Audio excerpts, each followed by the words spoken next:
Developing now, they've been given notice and have nowhere to go.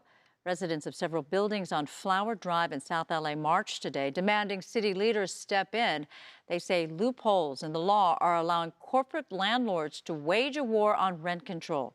Fox 11's Christy Fajardo live in Exposition Park, where they held that protest today. Christy. Yes, Susan, both the protesters and the residents say that city leaders promised that the upcoming Olympics would be good for Angelenos. But they say here in Exposition Park, where many of the events will be held, all it has done is speed up gentrification. And walk with me. They say it has also lured investors who are buying up buildings like these here on Flower Drive, hoping to cash in. But they're also forcing people out.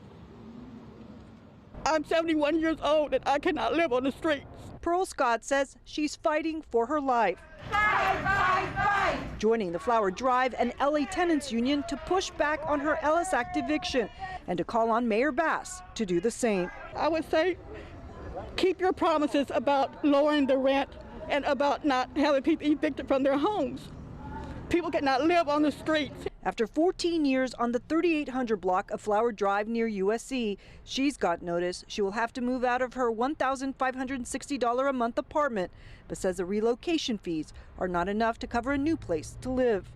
Ventus Group Real Estate bought her building and others and is using a loophole in the Ellis Act, which allows no-fault evictions if the landlord is getting out of the rental business.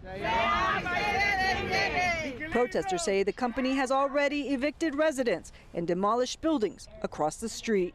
They put those people out down the street, all of them, and they were sleeping on the sidewalk, cooking their food and stuff, and they have nowhere to go. They've been planning for years to buy up entire blocks of rent-controlled housing to push people out, to replace them with students, with wealthy people that can pay double, triple, 4 times the rent. The company's president told us in a statement, "We have been following the process required under state law."